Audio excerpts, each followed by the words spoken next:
దాదాపు 30 సంవత్సరాల తర్వాత పులివెందుల జడ్పీటీసీ స్థానానికి ఉప ఎన్నికలు మంగళవారం నిర్వహించారు.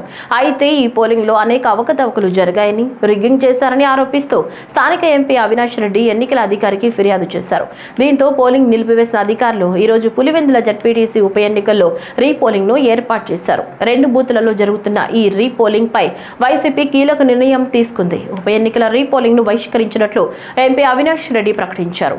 ఈ సందర్భంగా మాట్లాడుతూ కూటమి ప్రభుత్వం 15 పోలింగ్ బూత్లలో ప్రజాస్వామ్యాన్ని కూని చేసిందని, తమ ఏజెంట్పై దాడి చేసి రిగ్గింగ్ కు పాల్పడ్డారని ఆరోపించారు. అలాగే తాము తెలిపిన 15 పోలింగ్ బూత్లలో కేంద్ర బలగాలతో రీపోలింగ్ నిర్వహించాలని వైసీపీ ఎంపీ అవినాష్ రెడ్డి ఈ సందర్భంగా డిమాండ్ చేశారు. ఇదిలా ఉంటే నిన్న నిలిచిన కేంద్రాల్లో ఈ రోజు పటిష్ట బందోబస్తు నడుమ రీపోలింగ్ ప్రారంభమవగా ప్రశాంతంగా కొనసాగుతున్నట్లు తెలుస్తోంది. నిన్న మిడ్ నైట్ అంటే అర్లీ అవర్స్ లో ఉదయం 2 గంటల పైచిలుకు సమయంలో రీపోలింగ్ పేరుతో ఒక ప్రొసీడింగ్ ఇష్యూ అయింది.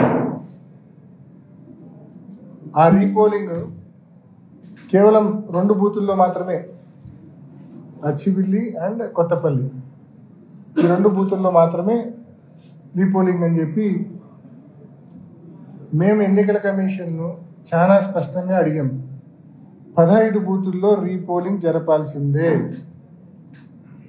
కేంద్ర బలగాలతో మీరు మళ్ళీ రీపోలింగ్ ఈ బైపోల్ కండక్ట్ చేయాల్సిందే అని చెప్పి ఎన్నికల కమిషన్ అడిగినాం అండ్ కోర్టును కూడా ఆశ్రయిస్తూ ఉన్నాం.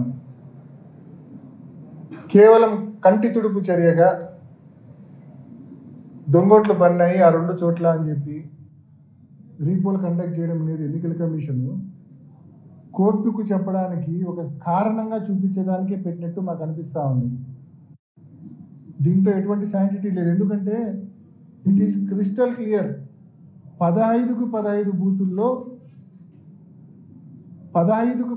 బూతుల్లో మొత్తం పడినవన్నీ కూడా దొంగ ఓట్లే. మా ఏజెంట్నే లోపలికి రానిలేదు. మందలు తెలుగుదేశం పార్టీ కార్యకర్తలు, అంత జిల్లా వ్యాప్తంగా ఉన్న కార్యకర్తలు అందరూ పులివెందుల మండలం మీద పన్నారు. చిన్న మండలం 15 బూతుల మీద పన్నారు.